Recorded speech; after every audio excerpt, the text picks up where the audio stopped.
नमस्कार, आप सभी का वीसी ऑनलाइन क्लासेस में स्वागत है। आज हम library and information science competition exams 13 video लेके आए हैं। मैं डॉक्टर कुमकुम राजावत। पहला क्वेश्चन आपके सामने है इसके रिगार्डिंग। अभी हम पहले यूजीसी नेट के क्वेश्चंस हैं वो हम लेके आ रहे थे। अब हम केवीएस, एनवीएस इससे रिलेटेड जो एग्ज़ाम्स में क्वेश्चन आए हुए हैं वही क्वेश्चंस हम लेके आ रहे हैं आपके सामने। एग्ज़ाम्स में आए हुए क्वेश्चंस ही हम आपको सॉल्व करवा रहे हैं, ठीक है। तो पहला क्वेश्चन आपके सामने, the first edition of DDC consisted of. DDC के पहले संस्करण में शामिल थे। डीडीसी के पहले संस्करण में शामिल थे। फर्स्ट एडिशन में कितने पेजेस थे? 144 पेजेस, 44 पेजेस या 224 पेजेस। तो इसका राइट आंसर है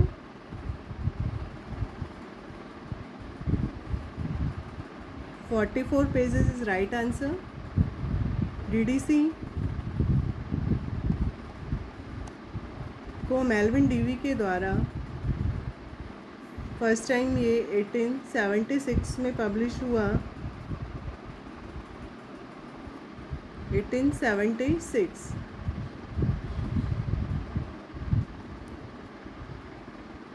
फर्स्ट टाइम पब्लिश्ड हुआ 1876 इन 44 पेजेस, ठीक है। डीडीसी को मेंटेन और पब्लिश किसके द्वारा किया जाता है? अभी OCLC online computer library center, OCLC online computer library center के द्वारा। इसका जो लेटेस्ट फुल एडिशन है DDC 23rd edition, 23rd edition आया इसका 2011 में,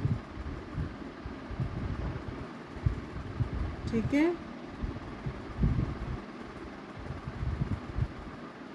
और 21st एडिशन इसका जॉन मिटचेल के द्वारा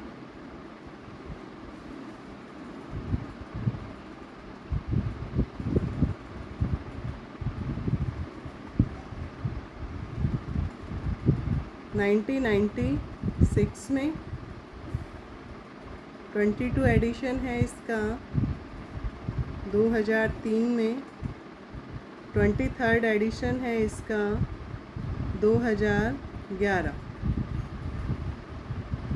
ओके। डीडीसी में कितनी टेबल्स यूज़ होती हैं? 7 टेबल्स। 7 टेबल यूज़ होती हैं। फर्स्ट टेबल है standard, sub division, second area, third sub division of individual literature, fourth है sub division of individual language, fifth है racial ethnic national group, 6 language, 7 person. 21st edition इसमें इसको online access किया जा सकता है। OCLC prepared with online access to the OCLC। और 23rd addition है वो published 2011 in 4th volume, okay.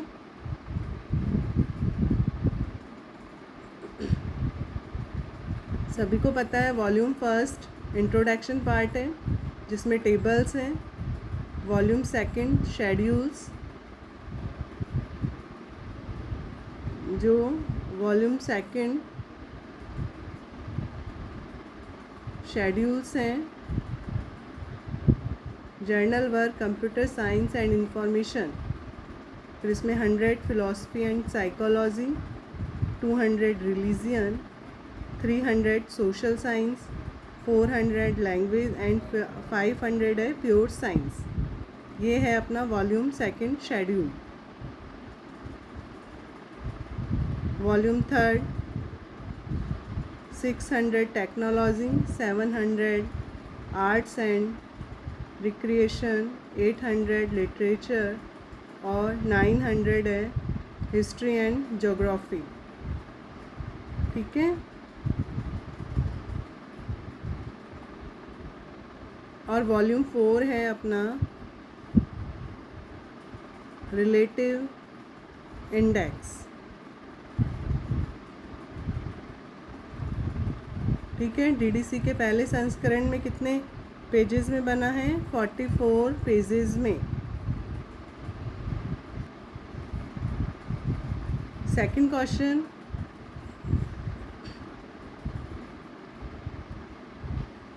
The primary distinctions between RDA and AACR is.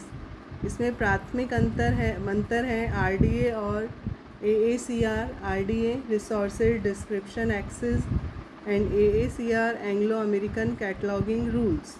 इन दोनों में प्राथमिक अंतर स्ट्रक्चरल संरचनात्मक, रिलेशनल, नॉन रिलेशनल्स या कॉम्बिनेशन संयोजन। तो इसमें इसका आंसर है स्ट्रक्चरल। आरडीए और एएसीआर में जो डिफरेंस है वो स्ट्रक्चर का है। एएसीआर टू किस पे बेस्ड है? AACR2 based on ISBD International Standard Bibliographical Description, RDA Resources Description Axis। ठीक है, इस बिल्ट ऑन किसके द्वारा बनाया गया? FRBR functional requirement bibliographical records 1998।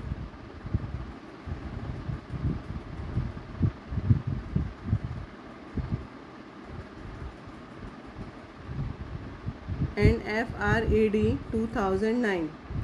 ये कॉन्सेप्चुअल मॉडल्स हैं।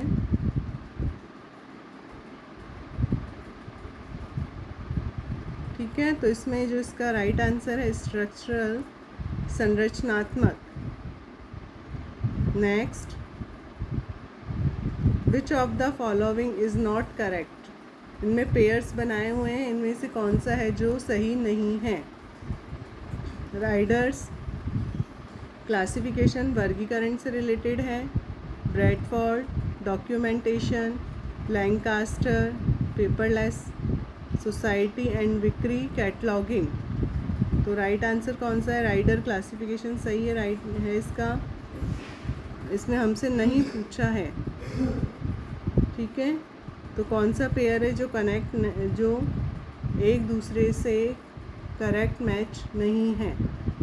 तो इसमें विक्री कैटलॉगिंग, ये इसका करेक्ट आंसर है इस क्वेश्चंस के अकॉर्डिंग, जो कि पेयर है जो मैच नहीं है। विक्री पूरा नाम है इनका bran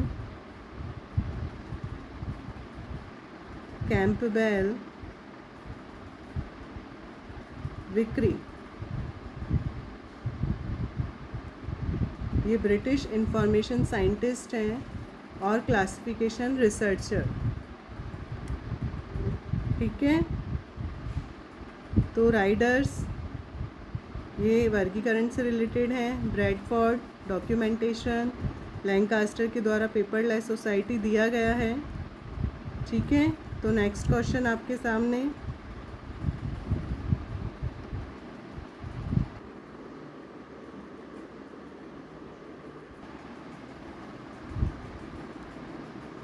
fourth number question, the series of digital media files either audio or video released episodically, which can be downloaded through web syndication, are known as।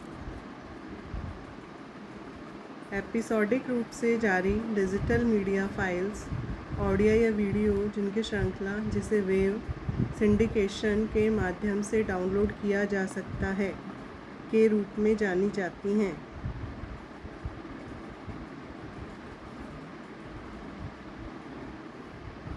Wave syndication किस नाम से, इसमें क्या आंसर आएगा इसका? Answer is podcasting. पॉडकास्टिंग ये क्या है?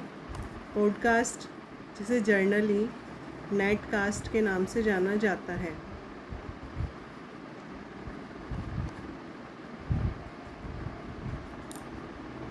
पॉडकास्ट जिसे नेटकास्ट के नाम से भी जाना जाता है, ये एपिसोडिक सीरियल और डिजिटल ऑडियो और वीडियो फाइल्स हैं जिसे यूज़र्स सुनने के लिए डाउनलोड करता है। पॉडकास्टिंग अक्सर जो भी यूज़र्स होते हैं उनके सब्सक्रिप्शंस मॉडल उनका उपयोग किया जाता है, जिसमें नए एपिसोड जो न्यू एपिसोड हैं जो ऑटोमेटिकली डाउनलोड होते हैं, वेव के माध्यम से डाउनलोड किए जाते हैं। ठीक है, इसमें यूज़र्स अपने स्थानीय कंप्यूटर पर सिंडिकेशन मोबाइल एप्लीकेशन या पोर्टेबल मीडिया प्लेयर इनका यूज़ करके इसे उपयोग में लेते हैं। Mobile application, portable media player, ठीक है। इसमें पॉडकास्ट वर्ड को ban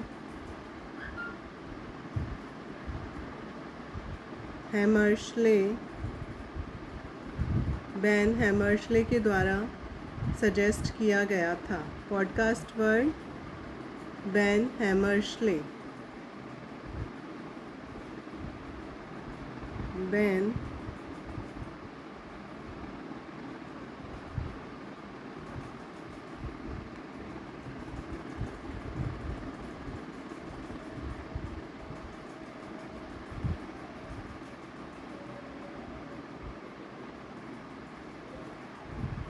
podcast word Ben Hammersley के द्वारा सजेस्ट किया गया है और पॉडकास्टिंग सामान्य रूप से नेटकास्ट कहा जाता है इसे। ठीक है, नेक्स्ट क्वेश्चन, इसका आंसर पॉडकास्टिंग बता चुकी हूँ मैं आपको।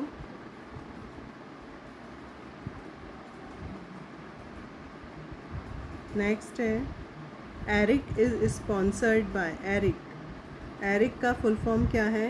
किसके द्वारा स्पॉन्सर्ड की जाती है एरिक है एजुकेशन रिसोर्सेज इंफॉर्मेशन सेंटर। ठीक है, ऑनलाइन डिजिटल लाइब्रेरी है एजुकेशन रिसर्च एंड इंफॉर्मेशन में, स्पॉन्सर्ड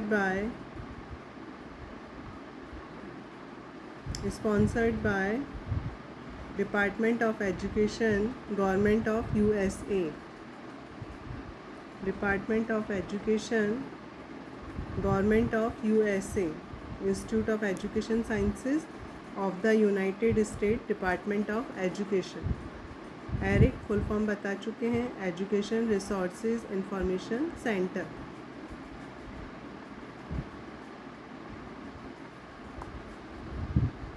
नेक्स्ट क्वेश्चन,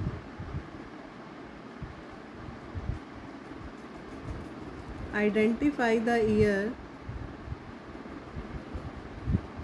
हमें ईयर पहचानना है in which the first free and easy to download internet browser. पहला फ्री और इजी डाउनलोड करने में जो इजी इंटरनेट ब्राउज़र है उसका year that spread general public use of the internet and lead commercial content providers to offer their produced product to libraries as online resources was released। उस वर्ष को हमें पहचानना है जिसमें पहला फ्री और इजी आसानी से डाउनलोड किए जाने वाला इंटरनेट ब्राउज़र है। जारी किया गया था 1983, 85, 1993 और 2003।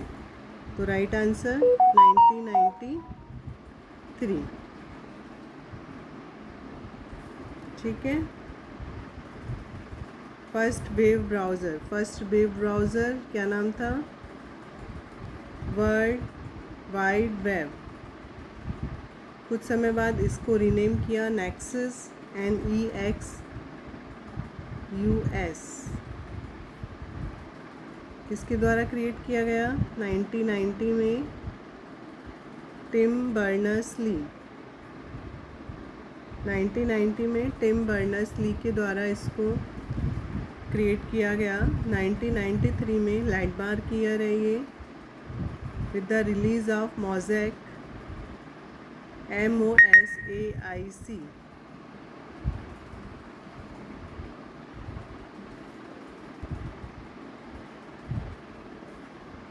मोज़ेक, बाद में इसका नाम नेटस्केप रखा गया।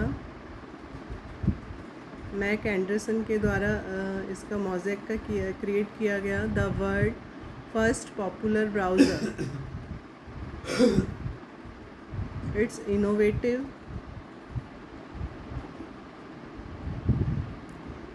graphical interface made the World Wide Web system easy to use and more accessible to the average person.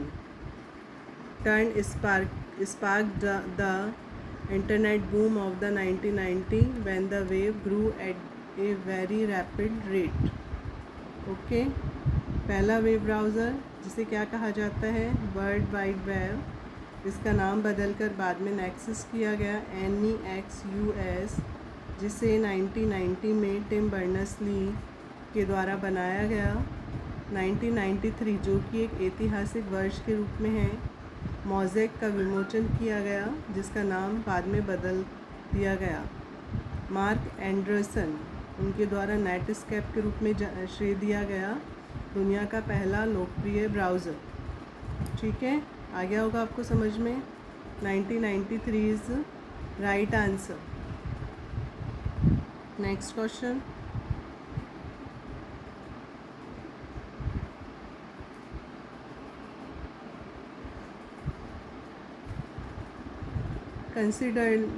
Considering all internet users in India equally without discrimination or charging differently by user, content, site, platform, application, type of attached equipment of mode of communication is known as। Bharat में सभी internet उपयोगकर्ताओं को समान रूप से उपयोगकर्ता सामग्री, site, platform, application, संलग्न उपकरण के प्रकार या संचार के तरीके से भेदभाव किए बिना या किस रूप में उसको जाना जाता है? बताइए। फेवर्ड नेट, रिएक्टिव नेट या नेट नेचुरेटरी?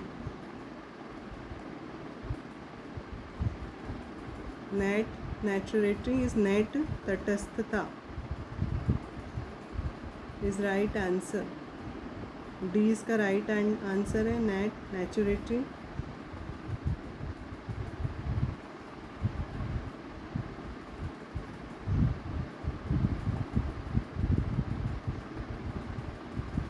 नेटवर्क तटस्थता है, नेट नेचुरेटरी सिद्धांत है इंटरनेट सेवा प्रदाताओं ISP, इंटरनेट सर्विस प्रोवाइडर, उनको सभी इंटरनेट का जो किया जाता है उसमें संचार, कम्युनिकेशन समान रूप से किया जाए, बिना भेदभाव किए उपयोगकर्ताओं का सामग्री के आधार पर या अलग अलग जो भी प्राइस होता है उनके आधार पर, या वेबसाइट, प्लेटफॉर्म, एप्लीकेशन, उनके प्रकार, उपकरण या संचार का तरीका, मतलब किसी भी प्रकार से उनमें भेदभाव नहीं किया जाना चाहिए। इसमें टेलीकम्युनिकेशन डिपार्टमेंट में नेट, इसमें 6 सदस्यीय समिति का गठन किया गया था और 2015 में इससे संबंधित नीति, नियम और तकनीकें ये सभी इनमें बनाए गए थे। और इसको 2018 में DOT ने जुलाई में नेट न्यूट्रलिटी जारी किया गया था 2018 में। ठीक, क्या बोलेंगे इसको अपन? Net neutrality. Next, calibre is an annual professional event organized by। Calibre एक ईयरली प्रोफेशनल्स है। यहाँ किसके द्वारा इसको आयोजित किया गया? कैलिबर इंटरनेशनल कॉन्फ्रेंस होती है कैलिबर की। ये SIS, डेसीडॉग, NIC या इन्फ्लिबनेट। तो इन्फ्लिबनेट राइट आंसर है। कैलिबर का full form,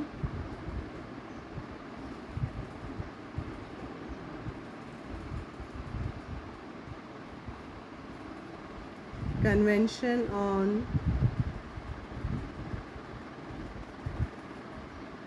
automation of libraries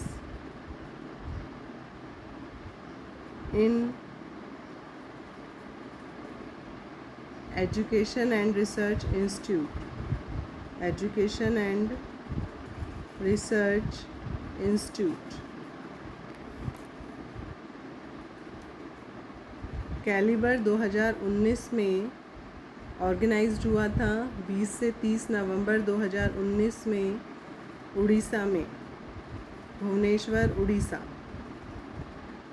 ठीक है। और 13th international calibre 2022।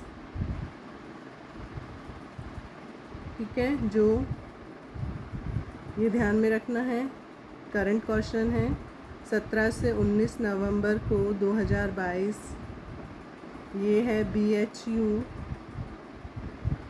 Varanasi, UP, India. ये यहाँ पे होगा 17 से 19 नवंबर 2022 को। Convention of automation of libraries in education and research institution, इसका फुल फॉर्म है। और 2022 में जो भी ये कैलिबर इसका कॉन्फ्रेंस होगा, इसका मेन टाइटल है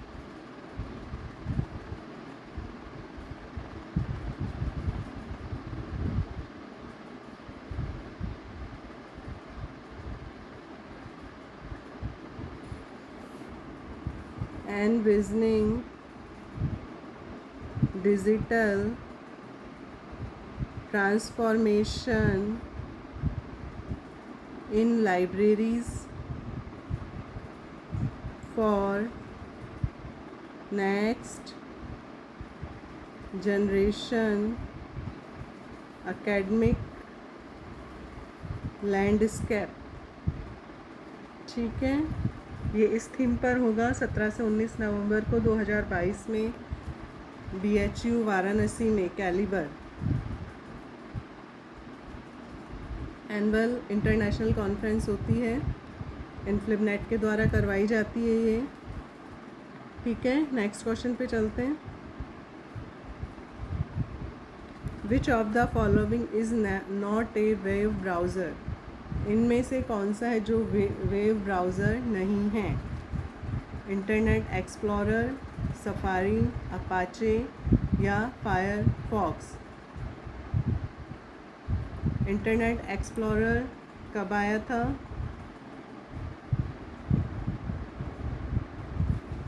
16 अगस्त 1995।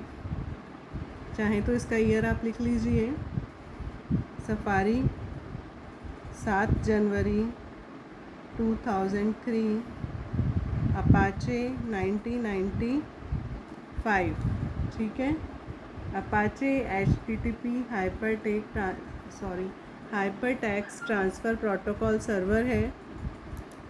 ठीक है, अपाचे क्या है? Server. is a free and open source course platform web server software.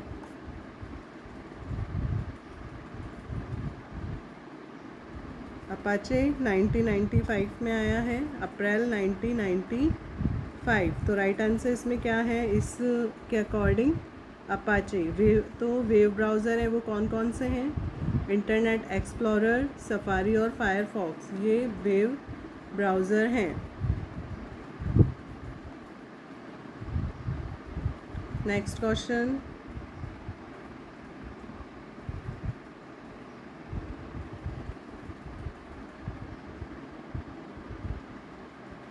who is created with the development of the blueprints for the first digital computer? First digital computer के लिए blueprint के विकास का श्रेय किसे दिया जाता है? बहुत इजी क्वेश्चन है। Blaise Pascal, William Savart barrows, Charles Babbage या हरमन हॉलेरेथ? बताइए। Charles Babbage is right answer.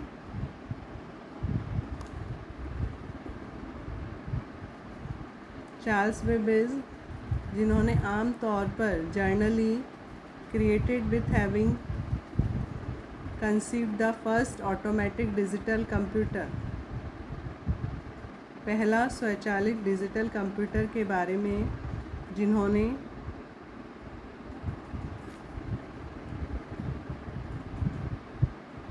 Credit जिन्हें दिया जाता है ड्यूरिंग द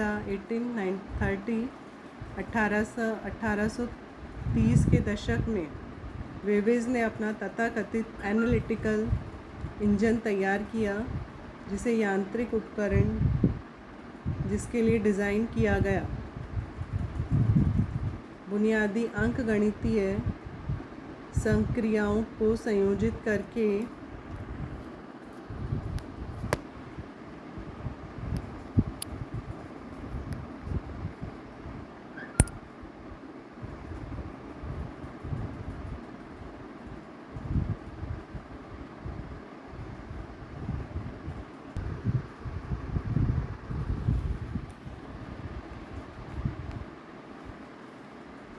ठीक है, राइट आंसर है अपना Charles Babbage. Charles Babbage is right answer.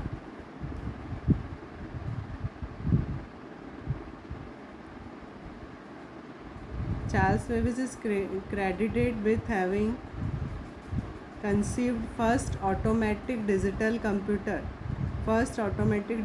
computer during the mid 1930. Babbage developed plan for the analytical engine। ठीक है। एनीवैक का फुल फॉर्म क्या है? ENIAC। ENIAC electronic numerical integrator and computer. World first computer invent किया गया था, किसके द्वारा किया गया है? J Presper Eckert and John Mauchly, university of Pennsylvania in 1946। ठीक है।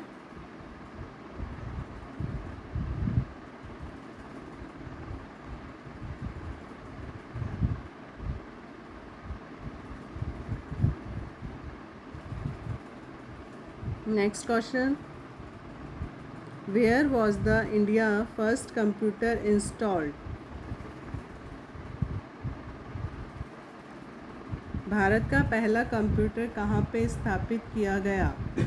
IIT Delhi, IISc Bangalore, Indian iron and steel corporation limited, Indian statistical institute Calcutta.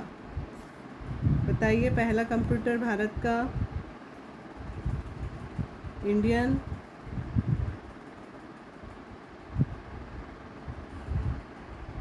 Statistical institute Calcutta. Computer age in the India. Bharat में कंप्यूटर युग की शुरुआत 1955 से मानी जाती है। द इंस्टॉलेशन ऑफ HEC2M, एक कंप्यूटर जिसकी स्थापना के साथ इंग्लैंड में AD बूथ, ये नाम है, इंग्लैंड में डिज़ाइन किया गया था और स्थापित किया गया इंडियन स्टैटिस्टिकल इंस्टीट्यूट कलकत्ता में, भारतीय सांख्यिकी संस्थान। ठीक है। Next, which was the world first micro computer that used Intel 80386 microprocessor chip? Intel 80386 microprocessor chip का उपयोग करने वाला विश्व का पहला माइक्रो कंप्यूटर कौन सा था? IBM PS2, HP 9830, Desk Pro 386 या IBM 386? बताइए। C is right answer, Dex Pro 386। 1986 में Dex Pro 386 पहला computer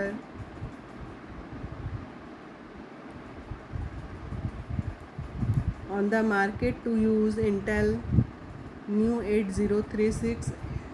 386 chip and 32-bit microprocessor.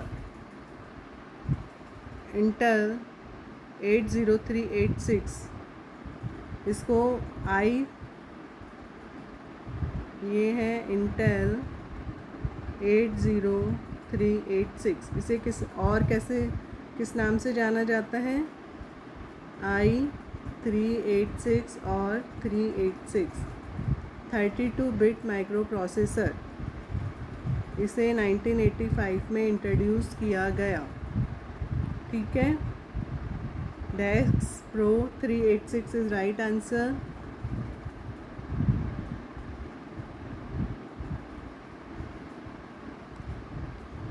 Next,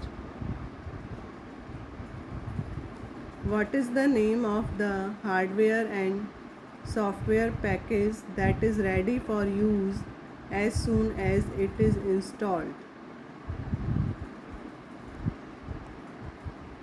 hardware और सॉफ्टवेयर पैकेज का नाम क्या है जो इंस्टॉल होते ही उपयोग के लिए तैयार है? Hands on system, quick implementation system, turn की कंप्यूटर सिस्टम या ऑपरेशनल सिस्टम? बताइए। ये है टर्न की कंप्यूटर सिस्टम, जिसको इंस्टॉल होते ही इसको यूज़ किया जा सकता है।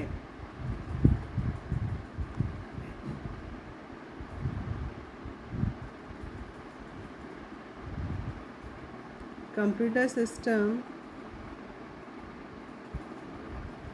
पर्टिकुलर जो एप्लीकेशन है उसके लिए कस्टमाइज़ किया जाता है।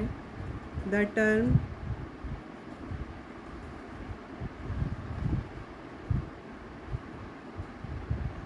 विशेष एप्लीकेशन के लिए कस्टमाइज़ किया जाता है और एक टर्न के सिस्टम में सभी हार्डवेयर शामिल होते हैं।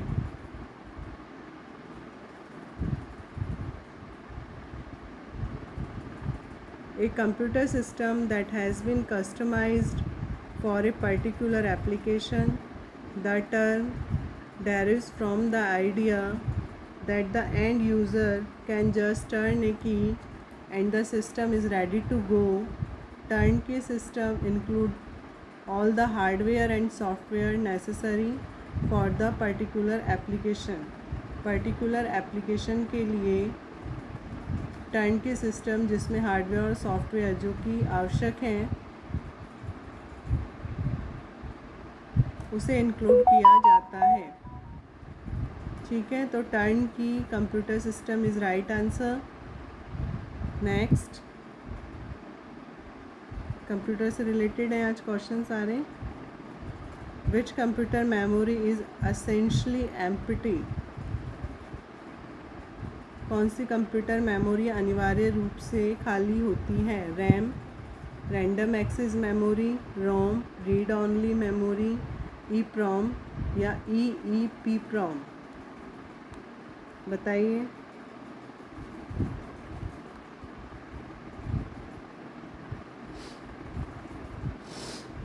राइट आंसर है रोम, रीड ऑनली मेमोरी। ये read only memory can not be retrieve, इसे हम दोबारा यूज़ नहीं कर सकते हैं यदि हमने इसको सेव नहीं किया कंप्यूटर बंद करने के बाद में।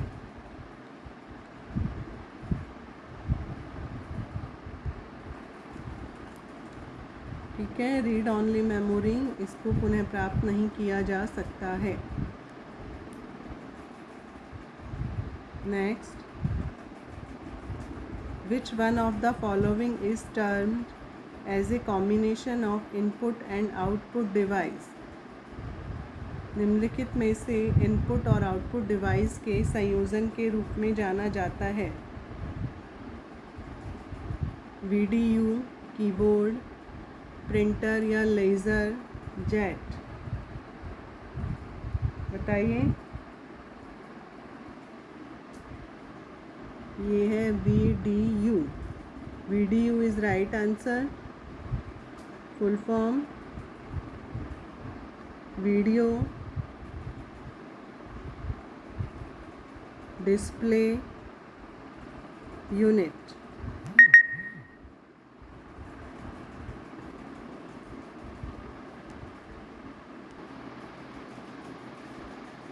Video display unit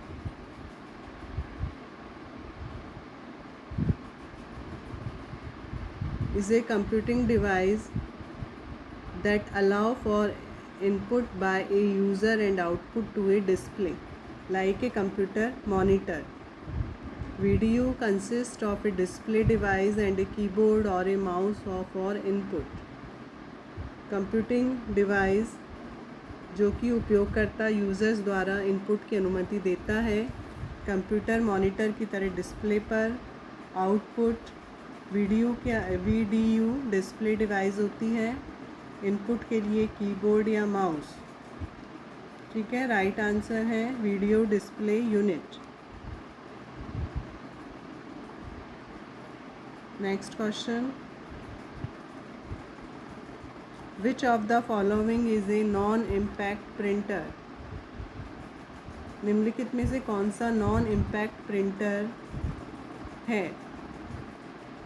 drum printer, line printer, chain printer या laser printer?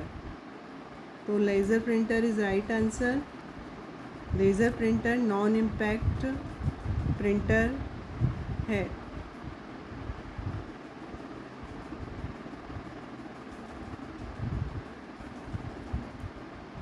Next, a computer program that translate one's program instruction at a time into machine language is called? एक कंप्यूटर प्रोग्राम जो एक समय में एक प्रोग्राम निर्देश का मशीनी भाषा में अनुवाद करता है कहलाता है? बताइए। मशीनी भाषा में अनुवाद करता है इंटरप्रेटर, CPU, कंपाइलर या simulator? Interpreter is right answer.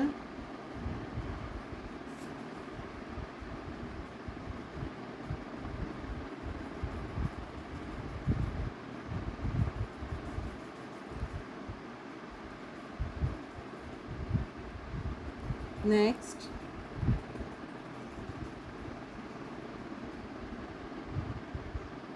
Which of the following is not relational database, कौन सा है जो रिलेशनल डेटाबेस नहीं है?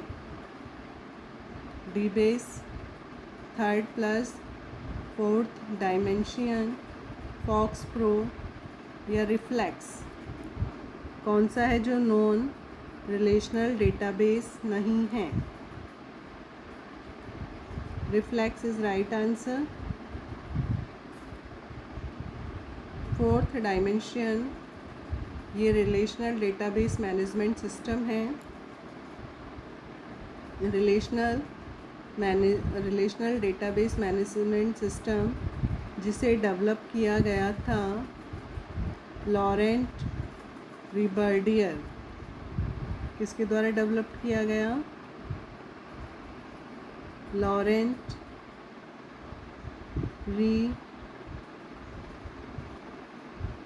रिबर्डियर, ठीक है। फोर्थ डी क्रिएटेड इन, कब बनाया गया? 1984, first release for Macintosh, first release for Macintosh 1987। Short notes बनाते चलिएगा अपने, इस तरह के क्वेश्चंस आएंगे एग्ज़ाम्स में, ठीक है। कंप्यूटर है अपना सिलेबस में, ठीक है। फोर्थ डायमेंशन रिलेशनल परक डेटाबेस प्रबंध प्रणाली जिसे लॉरेंट रिबर्डियर के द्वारा विकसित किया गया है। Next,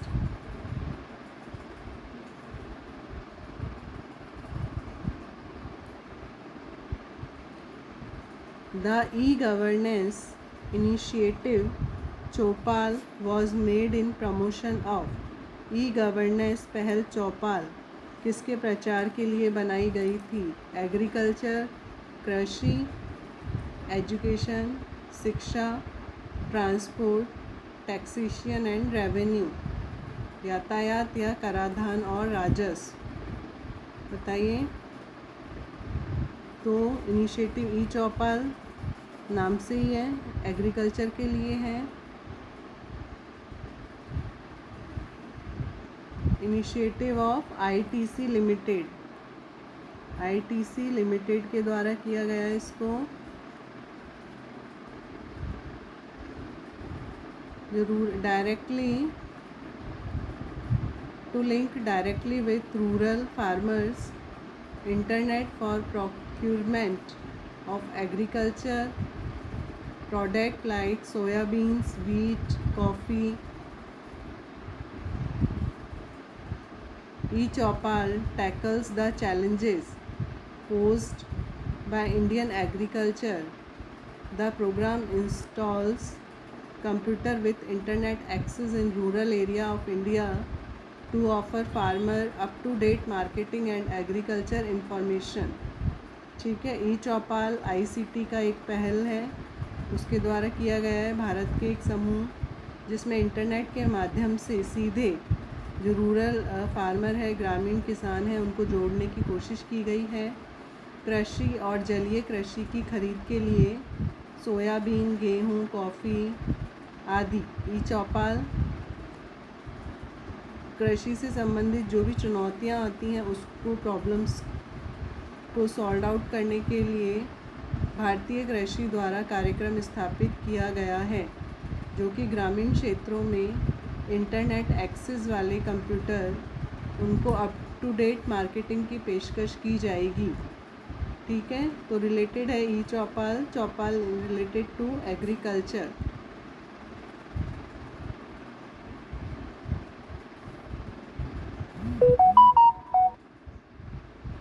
next question, demand theory of book selection is suggested by, पुस्तक चयन का मांग सिद्धांत किसके द्वारा सुझाया गया है? Melvil Dewey, SR Ranganathan, TD Wilson या मैकॉल्विन। तो demand and theory of book selection, इसका आंसर है मैकॉल्विन। एल और मैकॉल्विन, ये theory of book selection,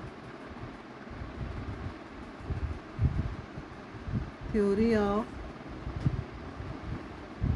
book selection 1925।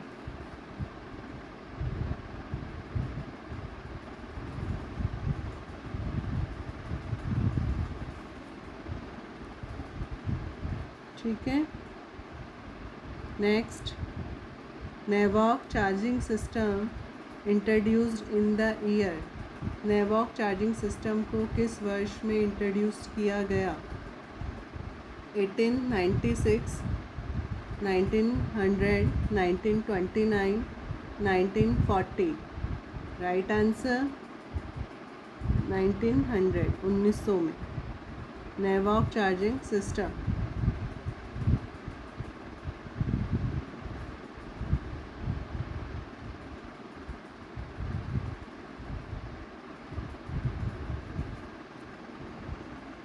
Next, in order to keep an automatic check on the receipt of subscribed magazines in the library, the 3-card system was first introduced by। पुस्तकालय में subscribed magazine की प्राप्ति पर स्वतः जांच रखने के लिए 3-कार्ड सिस्टम को सबसे पहले किसके द्वारा इंट्रोड्यूस किया गया? Melvil Dewey, S R Ranganathan, J H Shera या माइकल गॉरमैन? राइट आंसर है S R Ranganathan. Three card system S R Ranganathan. इसको recording of the receipt of the periodical in the library, इसके लिए यूज़ किया गया है।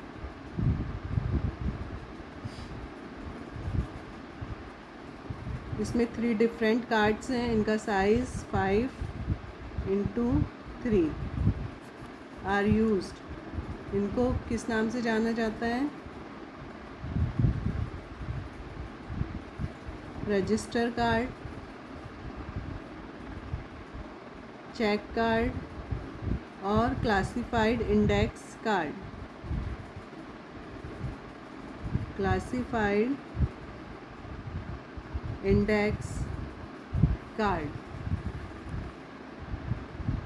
ठीक है, ऐसा रंगनाथन सर के द्वारा इंट्रोड्यूस किया गया था। ठीक है, पुस्तकालय में पत्रिकाओं की प्राप्ति के समय इनका यूज़ किया जाता है।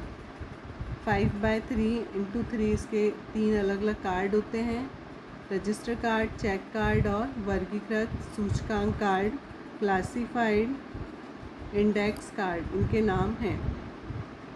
ठीक है, next question, glossaries are the essential tools to overcome. Glossaries आवश्यक उपकरण हैं language barrier, jargon barrier, economic barrier या कल्चरल बैरियर। भाषा बाधा, शब्दजाल, आर्थिक या सांस्कृतिक बाधा। तो glossaries are the essential tools, jargon barrier शब्दजाल। Glossary alphabetical list of terms है पर्टिकुलर डोमेन ऑफ नॉलेज के लिए, डेफिनेशंस होती हैं इसमें। ट्रेडिशनली ग्लॉसरीज बुक्स के एंड में दी जाती हैं और उन्हें टर्म जो कि बुक्स में यूज़ की जाती है उन्हें भी इसमें इंक्लूड किया जाता है। न्यूली इंट्रोड्यूस्ड, अनकॉमन, स्पेशलाइज्ड, ऐसे शब्द उसमें इंक्लूड किए जाते हैं पुस्तक में। ऐसे शब्द जो नए हैं, असामान्य हैं या फिर विशिष्ट हैं, ये सभी ग्लॉसरीज में ऐड किए जाते हैं। Next question, recall and precision ratio are usually used in the evaluation of reference service, information retrieval, bibliographic service या डॉक्यूमेंट डिलीवरी सर्विस। रिकॉल और प्रेसिजन अनुपात आमतौर पर किसके मूल्यांकन के लिए उपयोग किए जाते हैं? संदर्भ सेवा के लिए, सूचना पुनः प्राप्ति के लिए, ग्रंथ सूची सेवा के लिए या डॉक्यूमेंट डिलीवरी सर्विस। तो information retrieval is right answer, सूचना पुनः प्राप्ति।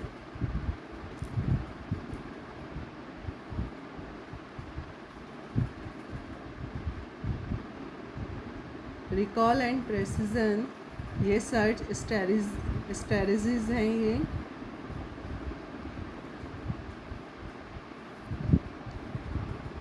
नेक्स्ट, व्हाट इज़ द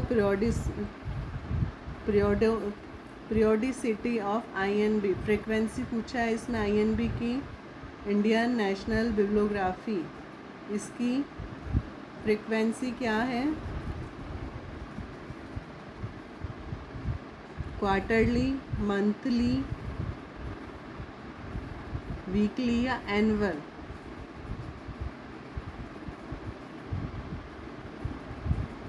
बताइए। INB monthly.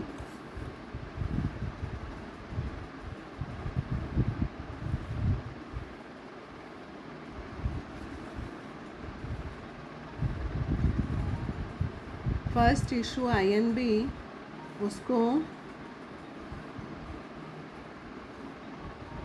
Central reference library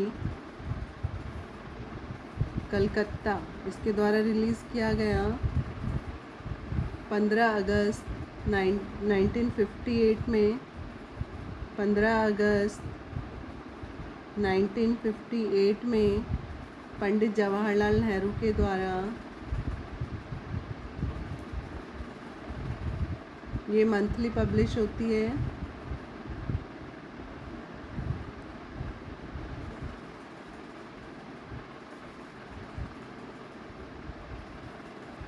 next,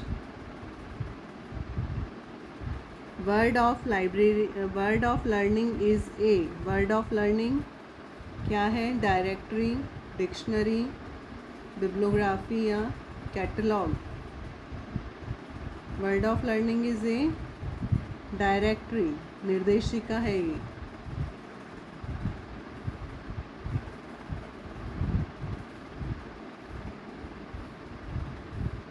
annual publication है word of learning. Annual publication है 1947 में यूरोपा पब्लिकेशन लंदन के द्वारा पब्लिश किया गया।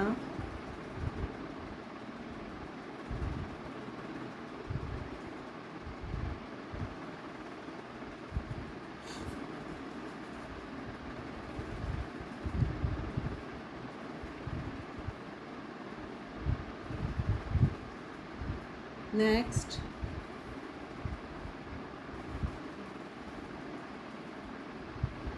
which of the following is an appropriate attribute of ephemeral literature? अल्पकालीन साहित्य के उपयुक्त गुण हैं।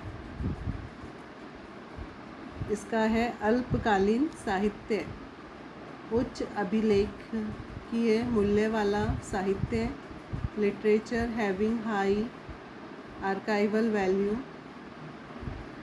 Literature of antiquity containing most precious information, सबसे कीमती जानकारी युक्त साहित्य, literature that unfolds the cultural posterity of state of community, साहित्य जो किसी भी राज्य या समुदाय की सांस्कृतिक भावी पीढ़ी को प्रकट करता है।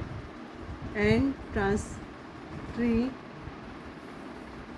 Written on printed matter not intended to be retained और preserve and having temporal value, कोई भी अस्थायी लिखित या मुद्रित सामग्री जिसे बनाए रखने के लिए या संरक्षित करने और अस्थायी मूल्य रखने का इरादा नहीं है। तो इसमें अल्पकालीन साहित्य का उपयुक्त गुण कौन सा है, बताइए। D is right answer. कोई भी अस्थायी या लिखित या मुद्रित सामग्री जिसे बनाए रखने या संरक्षित करने, अस्थायी मूल्य रखने का इरादा नहीं है, ये इसका राइट आंसर है। Ephemeral literature refers to published writing not intend to have any lasting significance. Such work were produced to address topical issues, narrow interest or particular needs. अल्पकालीन साहित्य प्रकाशित उन्हें ऐसे संदर्भित करते हैं लेखन का कोई स्थायी इरादा नहीं है, बल्कि ऐसे कार्यों का उत्पादन किया गया है जो कि सामुदायिक मुद्दे हितों को संबोधित करने के लिए या विशेष ज़रूरतों के लिए। Next, the concept of micro photography was developed by. Micro photography concept developed किया गया है John Gutenberg, Chester Carlson, John Benjamin Dancer, Ohio Battery. तो इसमें राइट आंसर है माइक्रो फोटोग्राफी की अवधारणा John Benjamin Dancer. Micro photography photographs इसे first to produced 1839 year है 1839। सूक्ष्म पैमाने पर छोटी माइक्रो फोटोग्राफी ऐसे चित्र बनाने की कला जो कि बहुत ही सूक्ष्म पैमाने पर बनाया जाता है। Next, which among the following recognised the 3 theories of reference service, namely conservative, moderate and liberal. संदर्भ सेवा के 3 सिद्धांत ये किसके द्वारा दिए गए हैं? William A Cords, James I Wyer, S R Ranganathan या एम एस सैबर। बताइए right answer James I Wyer. James I Wyer के द्वारा 1930 में इसको conservative, moderate and liberal theory दी गई रेफरेंस बुक में। उनकी बुक थी reference book, a text book of student of library work and librarians. और सैमुअल रॉथेस्टिन।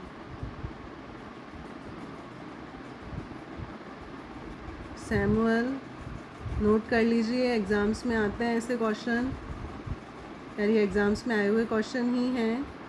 सैमुअल रॉथेस्टिन, उनके द्वारा 1960 में कौन सी थ्योरी दी गई?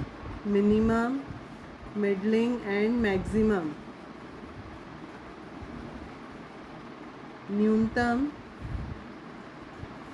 मध्यम एंड मैक्सिमम, अधिकतम। ठीक है, सैमुअल रॉथेस्टिन के द्वारा,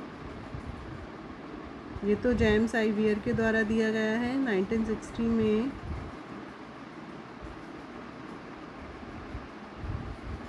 सैमुअल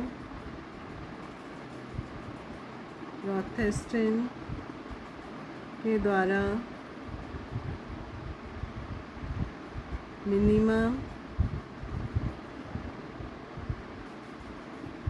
मिडलिंग एंड मैक्सिमम, ये थ्योरी सैमुअल रॉथेस्टिन के द्वारा दी गई है। ठीक है, next question. The term clustering in IR denotes, IR मतलब information retrieval, grouping together of records that have similar frequency distributions for attribute value. Clustering का क्या अर्थ है इंफॉर्मेशन रिट्रीवल में? तो फर्स्ट इसका राइट आंसर है grouping together of records that have similar frequency distribution for attribute values. विशेषता मानों के लिए समान आवृत्ति वितरण वाले अभिलेखों को समूहित करना। ठीक है, ये इसका राइट आंसर है। उम्मीद करती हूँ आपको आज का वीडियो अच्छा लगा होगा, आपके लिए बहुत इन्फॉर्मेटिव रहेगा ये। एग्ज़ाम्स पॉइंट ऑफ व्यू से अपने कॉपी पेन लेके अपने नोट्स बनाते चलिए, साथ ही साथ इन्हें बार बार रीड करते रहिए, तो आपको ये क्वेश्चंस याद हो जाएंगे और इससे रिलेटेड जो भी क्वेश्चंस आएंगे आप उनको भी अपना कंप्लीट कर पाएंगे। ठीक है, thank you very much, take care, continue study कीजिए।